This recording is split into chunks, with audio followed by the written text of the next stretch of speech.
I didn't believe Bruce Lee was as good as he is in his films. So he hit me and I fell onto the sofa with millions of people watching it. I get asked about Bruce Lee all the time, and I can tell you that his sidekick was spectacular. Avant Bruce Lee, les arts martiaux étaient mystérieux, ritualisés et tapis dans l'ombre de la culture. Puis vint un homme, tel un éclair, qui non seulement changea les règles du jeu, mais arracha les portes de la réalité. Chaque histoire sur Bruce Lee semble sortie d'un mythe, trop incroyable pour être cru, trop cinématographique pour être vrai. Pourtant, plus on creuse, plus on réalise. La plupart de ces histoires sont bien réelles. Séparons le vrai du faux et découvrons les récits les plus fous sur Bruce Lee que le monde a douté, jusqu'à ce que les caméras tournent. Le coup de poing d'un pouce. Le coup d'un pouce qui défia les lois de la physique. Cela s'est passé devant une foule compacte à Long Beach en 1964. Un homme se tenait face à Bruce Lee, bras croisés, l'air suffisant, prêt à rester de marbre. Bruce ne lui demanda pas de reculer, ne lui dit pas de se préparer davantage. Il leva simplement sa main, plaça ses phalanges contre la poitrine de l'homme et marqua une pause. Un pouce, c'était tout l'espace dont il disposait. Puis il frappa. Aucun élan visible, aucun transfert de poids apparent. Juste un flou de mouvement, et l'homme fut projeté en arrière, s'écrasant sur une chaise à 6 pieds de là. La foule se tut. Ce qu'il venait de voir n'était pas un tour de passe-passe. C'était une énergie cinétique brute transférée avec la précision d'une balle de sniper. Joe Rogan déclara plus tard dans son podcast, « Ce coup d'un pouce a envoyé un gars valser comme s'il avait été touché par un fusil à pompe. » Ce n'était pas une exagération. Des années plus tard, des chercheurs de Stanford analysèrent les images et découvrirent quelque chose d'encore plus stupéfiant. Bruce n'utilisait pas seulement son bras. Tout son corps fonctionnait comme une seule unité. La force partait du sol, passait par ses jambes, tournoyait à travers ses hanches, explosait par son épaule et jaillissait de son poing. Dans ce simple pouce de mouvement, Bruce générait plus de 1500 newtons de force, assez pour briser des côtes. Les sceptiques essayèrent de reproduire l'exploit. Des artistes martiaux du monde entier tentèrent d'imiter sa technique. Certains s'en approchèrent. Aucun n'y parvint. Car il ne s'agissait pas seulement de mécanique. C'était une question de contrôle, de timing et d'années d'entraînement si intenses que le corps de Bruce lui-même était devenu une arme finement calibrée. Ce moment transforma un mythe en homme et un homme en légende. Ce n'était pas une performance. C'était une preuve. Le coup d'un pouce n'était pas seulement une prouesse d'arts martiaux. C'était une déclaration. La puissance n'a pas besoin de taille, la force n'a pas besoin de distance, et ce qui semble impossible est parfois simplement mal compris. Sans cette scène filmée, beaucoup considéreraient encore cela comme une histoire exagérée, un conte transmis entre tapis de dojo. Mais elle fut capturée. Et elle était réelle. Bruce resta calme après l'impact, sans célébrer, sans se vanter. Il s'inclina simplement. Car pour lui, ce type de puissance n'était pas fait pour le spectacle, mais pour un dessein. La foule, autrefois bruyante, devint respectueuse. Ils n'applaudirent pas tout de suite. Ils essayaient de comprendre ce qu'ils venaient de voir. Cela ressemblait à un tour de magie, mais la magie ne fracture pas les côtes. La magie n'envoie pas des combattants aguerris valser. Seul Bruce Lee le faisait. Si le coup d'un pouce semblait tout droit sorti de la science-fiction, ce qui suivit brisa encore plus d'idées reçues sur ce que le corps humain pouvait endurer. Car si vous pensez que la force de Bruce Lee se limitait à ses coups, attendez d'entendre comment il s'entraînait pour les réaliser. Pompe sur 2 doigts. Pompe sur 2 doigts. Imaginez un homme qui s'allonge au sol, place calmement 2 doigts de chaque main sur le plancher et commence à faire des pompes. Pas une. Pas 10. Mais des centaines. Sans trembler. Sans transpirer. Tout en discutant de philosophie. Cet homme, c'était Bruce Lee. Les pompes sur 2 doigts n'étaient pas un simple tour de fête. C'était une obsession. Chaque doigt supportait plus de 40 livres de poids vif et mouvant. Aucune marge d'erreur. 1 millimètre de déséquilibre, et il aurait pu se briser les doigts. Mais Bruce ne se contentait pas de les exécuter. Il avait construit son corps autour de cet exercice. Ses doigts devinrent du fer. Et son contrôle musculaire frôlait l'irréel. Son partenaire d'entraînement, Bob Wall, déclara un jour, « Il pouvait vous parler tout en les faisant, comme si ce n'était rien. » Car pour Bruce, ce n'étaient pas des exercices. C'étaient des leçons. Chaque répétition entraînait la précision, l'endurance et une concentration intérieure que la plupart des gens n'atteignent jamais en une vie. Ses mains n'étaient pas seulement fortes, elles étaient des instruments chirurgicaux, capable de localiser des points de pression ou de casser des planches avec une précision millimétrée. Ce n'était pas une histoire floue. Cela fut filmé. Vérifié. Vous pouvez encore regarder des images de Bruce faisant des pompes sur 2 doigts comme si c'était la chose la plus banale au monde. Et ce n'était même pas son entraînement principal. C'était l'échauffement. L'entrée. Le véritable entraînement venait après. Des médecins ont tenté d'expliquer comment cela était possible. La densité osseuse de Bruce était hors norme. Ses tendons s'étaient épaissis sous l'effet d'un stress répété. Sa tolérance à la douleur, affinée par des années à frapper ses membres contre des surfaces dures, était inimaginable. Mais rien de tout cela n'explique l'élégance avec laquelle il le faisait. Son corps ne résistait pas à la gravité, il collaborait avec elle. La redirigeait. L'utilisait comme un partenaire plutôt qu'une force à combattre. La plupart des gens pensent que la force se mesure à ce que l'on peut soulever. Mais Bruce Lee a prouvé que c'était aussi une question de contrôle précis de cette puissance. Ses doigts n'étaient pas seulement entraînés. Ils étaient forgés. Des années à les presser dans du sable, puis du gravier, puis des billes d'acier les avaient durcis comme de la pierre. Pourtant, il n'avait jamais perdu sa finesse. Il pouvait encore tapoter l'épaule d'un élève sans lui faire mal, accidentellement, lui déboîter l'épaule s'il n'était pas prudent, ce qui arriva d'ailleurs. Mais nous y reviendrons plus tard. Bruce n'essayait pas d'impressionner qui que ce soit. Il testait les limites du potentiel humain. Et, d'une manière ou d'une autre, il découvrait qu'il n'en avait pas. Et juste quand vous pensiez que ses exploits physiques ne pouvaient pas devenir plus absurdes, que faites-vous d'un homme littéralement trop rapide pour être capturé par les caméras? L'invisibilité. Les caméras ne pouvaient pas suivre Bruce Lee. Que faites-vous quand un homme est si rapide que vos caméras pensent qu'il est immobile? En 1966, sur le tournage de The Green Hornet, un problème surgit. Le réalisateur William Dozier et l'équipe tournaient des scènes de combat, mais quelque chose n'allait pas avec les images. Bruce Lee lançait un coup de poing. Le cascadeur était projeté. Mais en visionnant le film, on aurait dit que Bruce n'avait pas bougé du tout. Les caméras n'avaient tout simplement pas capté le mouvement. Au début, l'équipe pensa à une défaillance technique. Ils testèrent chaque pièce d'équipement. Tout fonctionnait. Puis ils réalisèrent la vérité. Les coups de poing de Bruce Lee étaient plus rapides que ce que les caméras pouvaient enregistrer. Le film tournait à 24 images par seconde, mais le poing de Bruce complétait son mouvement en moins d'une image. En temps réel, ces mouvements étaient invisibles. Ce n'était pas un mythe. Cela s'est produit devant une équipe hollywoodienne complète. Le chorégraphe de combat Bob Wall mesura l'un des coups de Bruce à 5 centièmes de seconde du début à l'impact. C'est plus rapide que le temps de réaction humain moyen, ce qui signifie que la plupart des gens n'auraient même pas pu tressaillir avant que le coup n'atteigne sa cible. Les producteurs durent faire l'impensable. Ils supplièrent Bruce de ralentir. De rendre ses coups plus visibles pour la télévision. Imaginez dire au plus grand artiste martial vivant de bouger plus lentement parce que la technologie de l'époque ne pouvait littéralement pas le suivre. Bruce n'était pas ravi, mais il comprit. Il dut s'adapter, non pas pour le combat, mais pour le public. Ainsi, lorsque vous regardez The Green Hornet aujourd'hui et que vous voyez Kato bouger comme un flou, sachez ceci, c'était Bruce qui se retenait. Et pourtant, même en se retenant, il réécrivait les règles de la manière dont l'action pouvait être représentée à l'écran.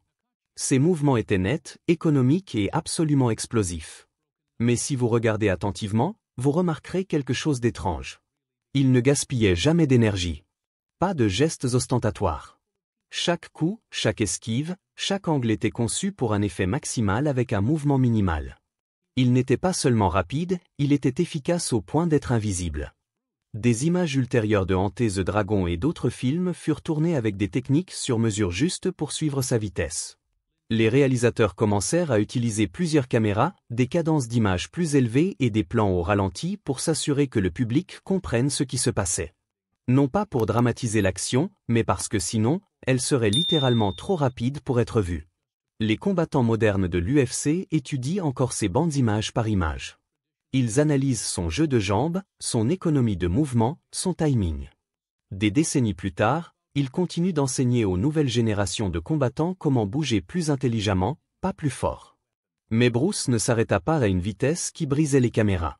Car après avoir repoussé les limites de ce que le cinéma pouvait capturer, il décida de repousser autre chose, les os. Et c'est là que commence la prochaine histoire. Le coup qui fractura un crâne en 11 secondes. Si briser la vitesse du film était un niveau, Ce que Bruce fit ensuite prouva que sa puissance n'était pas seulement rapide, elle était létale. Et en 1960, cette vérité frappa comme un éclair dans une salle de handball silencieuse du 1K à Seattle. Ce n'était pas filmé. Il n'y avait pas de foule. Juste des témoins tenus au secret et un silence brisé par le craquement humide d'un os sous pression. L'adversaire était Yuashi Nakashi, un ceinture noire japonaise respectée avec des années d'entraînement et des références sérieuses. Il avait entendu parler d'un jeune instructeur de kung-fu chinois, à peine adolescent, qui enseignait aux Américains. À l'époque, les arts martiaux étaient tribaux, et Nakashi n'appréciait pas ce qu'il voyait comme un jeune prétentieux brisant la tradition. Il voulait humilier Bruce. En faire un exemple. Ce qu'il reçut à la place fut une leçon de destruction contrôlée en 11 secondes. Dès que le combat commença, Nakashi chargea. Bruce esquiva le premier coup, baissa la tête pour éviter le second et contre-attaqua avec un coup de pied qui brisa le nez de Nakashi. Des témoins dirent plus tard que le sang gicla sur le terrain. Puis Bruce avança, son jeu de jambes parfait, et asséna un coup de poing directement dans le crâne de Nakashi. Le son était écœurant. Un observateur le décrivit comme un bruit de noix de coco qu'on ouvre sur un rocher. Nakashi s'effondra instantanément, inconscient. Un crâne fracturé. Un nez cassé. Une commotion cérébrale sévère. Le combat était fini avant d'avoir vraiment commencé. Il n'y a pas de photo. Pas de film. Juste une poignée de personnes qui virent ce qui s'était passé et une petite note hantée dans le journal personnel de Bruce Lee. Il écrivit à propos de cette nuit, non avec fierté, mais avec douleur. Car Bruce n'avait pas seulement gagné un combat. Il avait presque tué un homme. Ce moment le hanta. Il le changea. Linda Lee déclara plus tard, ce fut le jour où Bruce réalisa qu'il était dangereux d'une manière qu'il ne comprenait pas encore pleinement. Et cette prise de conscience remodela tout. À partir de ce moment, Bruce consacra son entraînement non seulement à la puissance, mais au contrôle. Il commença à poser des questions difficiles sur les formes traditionnelles. Sur pourquoi tant d'arts martiaux reposaient sur des rituels plutôt que sur la réalité. Sur pourquoi la chose la plus importante n'était pas la victoire, mais la retenue. Il ne voulait pas être une arme. Il voulait être le maître d'une arme. C'est alors qu'il commença à expérimenter. Étudier la boxe, l'escrime, la lutte. Tester chaque mouvement, chaque position, chaque tactique contre de vrais adversaires. La défaite de Nakashi n'était pas seulement une victoire. Ce fut l'étincelle qui poussa Bruce à créer sa propre philosophie de combat. Pas du Wing Chun. Pas du Kung-Fu. Pas du karaté. Mais quelque chose de plus rapide, de plus tranchant, de plus personnel. Quelque chose qui ne reposait pas sur la tradition, mais sur la vérité. Plus tard, lorsqu'il créa le Jeet Kune Do, le style qui redéfinirait les arts martiaux pendant des décennies, il ne cherchait pas seulement à être meilleur. Il essayait de s'assurer que ce qui s'était passé dans ce 1K ne se reproduise plus, sauf en cas d'absolue nécessité. Mais la puissance ne le quitta jamais. Pendant les tournages, les entraînements, et même les interactions décontractées, le corps de Bruce se souvenait de ce qu'il pouvait faire. Comme cette fois où il donna une tape amicale sur l'épaule qui finit par déboîter complètement un bras. Ou la citation désormais célèbre de Bob Wall. Quand Bruce vous frappait, ça ne ressemblait pas à un coup de poing. Ça ressemblait à être percuté par un camion. Car ce que Bruce réalisa dans ce combat de 11 secondes, c'est que la force ne signifiait rien si vous ne pouviez pas la contrôler. Il ne voulait pas être craint pour ses points. Il voulait être respecté pour la manière dont il choisissait de ne pas les utiliser. Mais quand il le faisait, les résultats étaient indéniables. Que ce soit un knockout dans un duel à huis clos, un coup de poing plus rapide que la lumière, ou un coup de pied latéral capable de déplacer un homme comme une boule de démolition, l'impact de Bruce était toujours précis, calculé et inoubliable. Et ce qu'il fit ensuite laissa même les meilleurs cascadeurs d'Hollywood sans voix littéralement. Le guerrier d'Hollywood. Quand Bruce brisa l'industrie. Quand Bruce Lee arriva à Hollywood, tout le système était contre lui. Les directeurs de casting cherchaient des stéréotypes, des acolytes qui s'inclinaient profondément et parlaient peu. Les arts martiaux? Au mieux, un divertissement de nouveauté. Les stars d'action étaient encore des bagarreurs de bar aux poings serrés et aux chapeaux de cow-boy, pas des philosophes minces aux réflexes fulgurants et à la sagesse ancienne. Mais Bruce n'était pas venu pour se fondre dans le moule. Il était venu pour briser tous les cadres qu'ils avaient construits. Joe Rogan a dit un jour, Bruce n'était pas seulement en avance sur son temps. Il était l'avenir. Et on pouvait le ressentir dès qu'il mettait un pied sur un plateau. Les producteurs l'avaient engagé pour jouer Kato dans The Green Hornet, pensant obtenir un chauffeur excentrique qui connaissait quelques coups de pied. Ce qu'ils optèrent à la place était un homme si rapide que les caméras ne pouvaient littéralement pas le capturer. Ils durent lui demander de ralentir pour que le public puisse voir les scènes de combat. En coulisses, quelque chose de plus profond se passait. Bruce ne se contentait pas de présenter du kung-fu. Il transformait les arts martiaux en cinéma. Il chorégraphiait chaque mouvement avec une précision chirurgicale. Les scènes de combat devenaient des histoires, avec des arcs narratifs, un rythme et des sommets émotionnels. Les acteurs autour de lui semblaient maladroits en comparaison. Même les professionnels chevronnés avaient du mal à suivre. Mais Bruce ne se souciait pas de la gloire au sens traditionnel. Ce qui lui importait, c'était le pouvoir. Pas au sens politique, mais le pouvoir de bouger, d'exprimer, de créer quelque chose de si réel et de si brut qu'il vous arrêtait net. C'est pourquoi son plus grand combat n'était pas devant la caméra.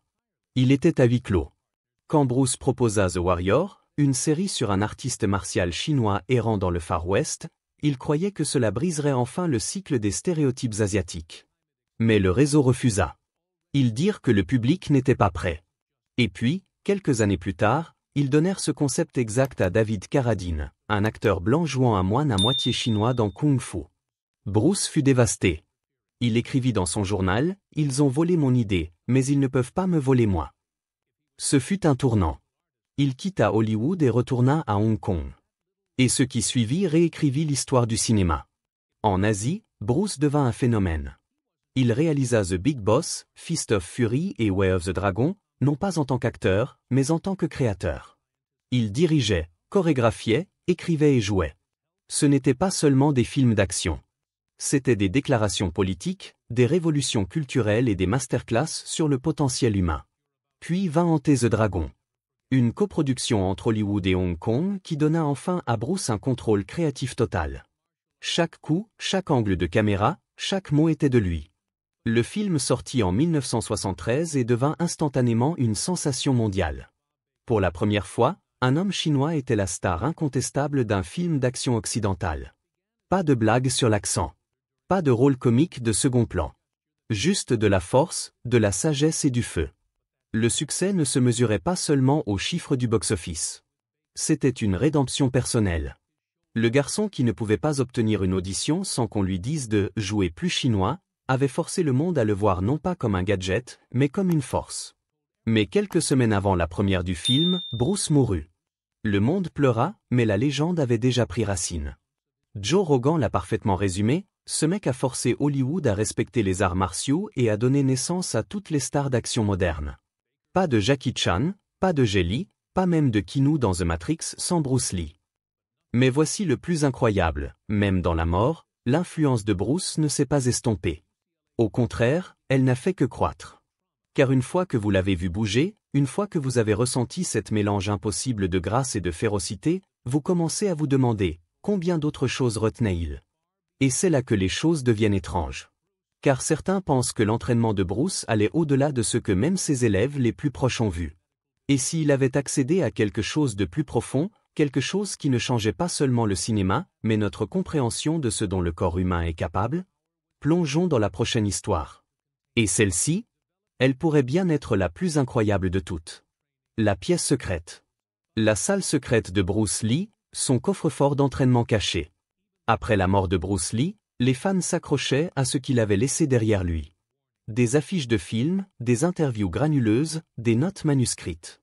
Mais il y avait un espace qui resta fermé au monde pendant des décennies. Une pièce nichée dans sa maison de Kowloon Tong à Hong Kong. Personne ne savait vraiment ce qu'elle contenait, juste que Bruce en avait la clé et que même ses élèves les plus proches n'en voyaient que des bribes. Pendant des années, Linda Lee, sa veuve, refusa de laisser quiconque y entrer. La pièce était scellée, privée, sacrée. Mais lorsqu'elle l'ouvrit finalement pour un projet d'archives dans les années 1990, les chercheurs ne trouvèrent pas des souvenirs. Ils trouvèrent une obsession. La pièce était une capsule temporelle du potentiel humain. Des dizaines de carnets, empilés et codés, chaque page détaillant un exercice ou un mouvement spécifique. Il y avait des croquis d'activation des fibres musculaires, des diagrammes anatomiques, des cartes de points de pression en 5 langues.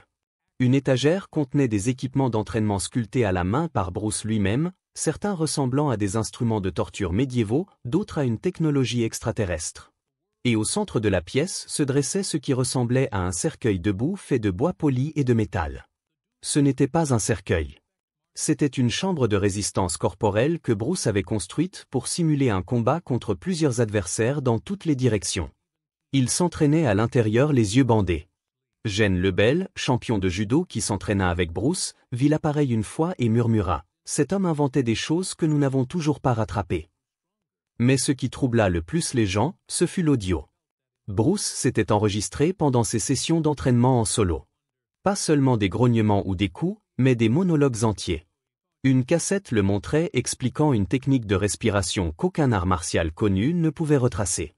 Sa voix, claire et posée, disait « Vous devez dissoudre la tension avant que les muscles ne bougent. Le coup est fini avant que l'esprit ne le rattrape. » Ce n'était pas seulement de la philosophie. C'était une instruction d'un homme qui s'était entraîné à réagir avant de penser.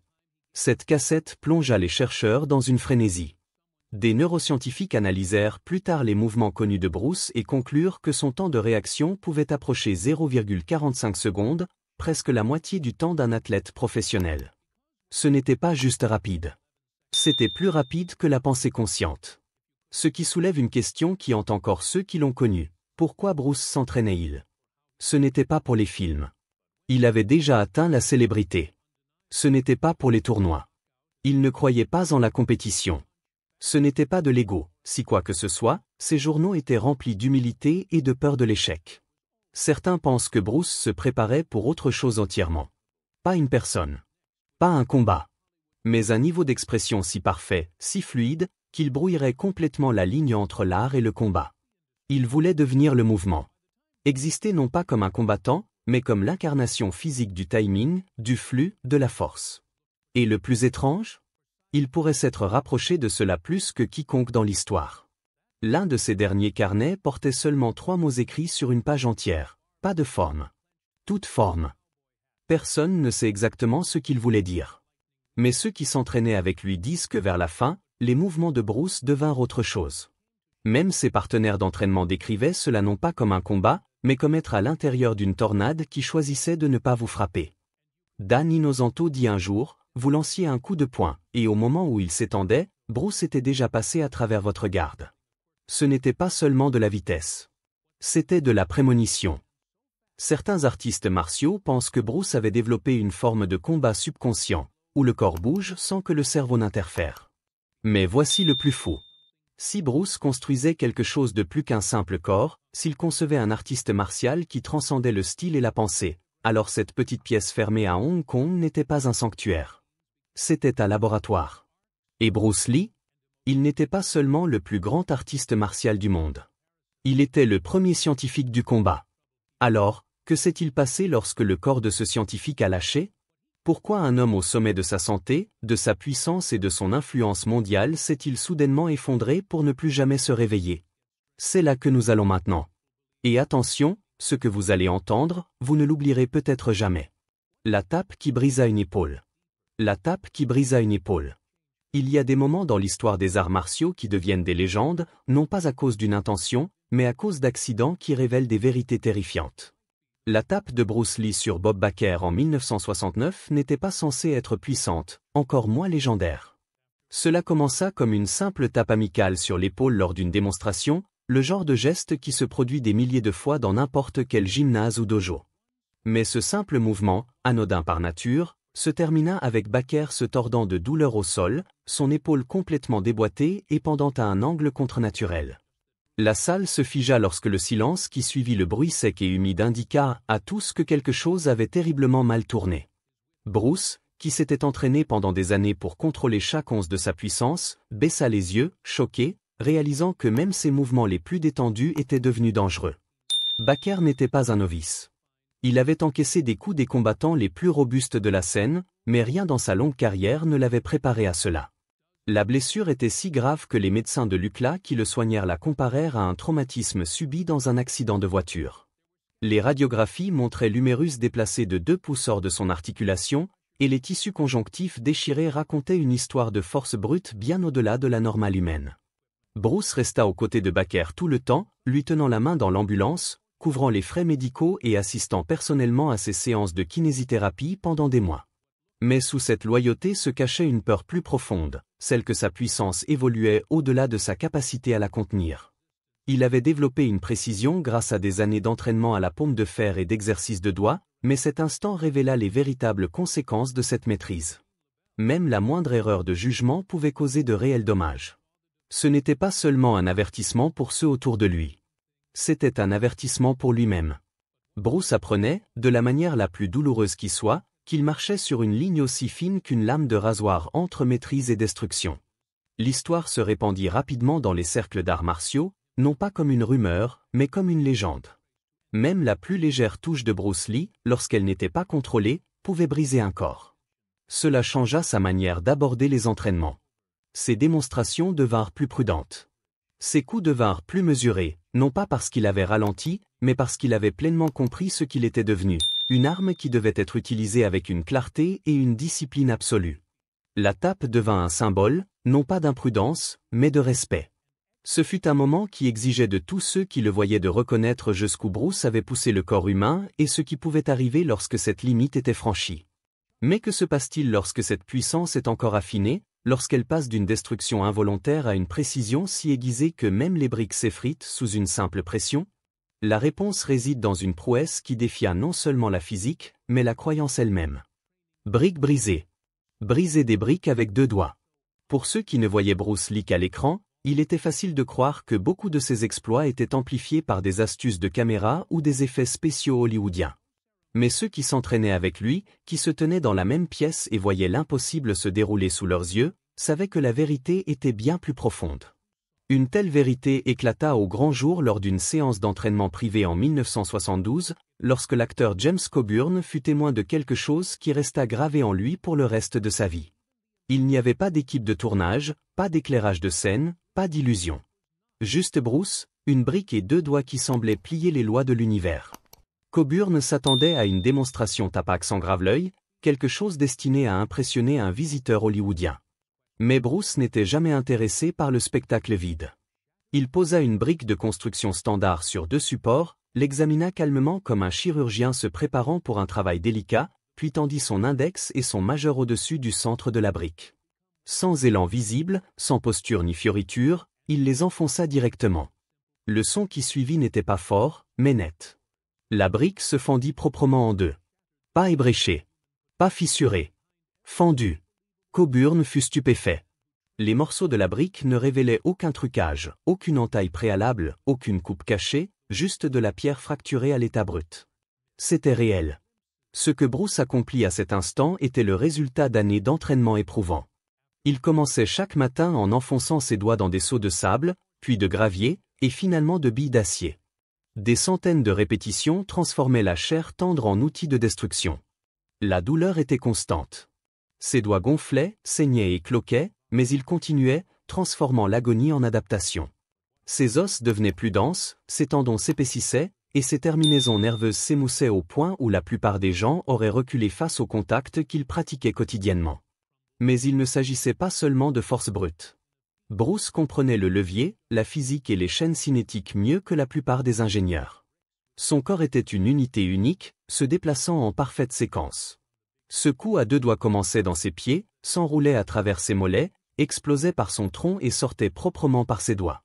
Il ne se contentait pas de briser la brique. Il démantelait l'idée que les mains humaines avaient des limites. Chuck Norris tenta un jour de reproduire la technique.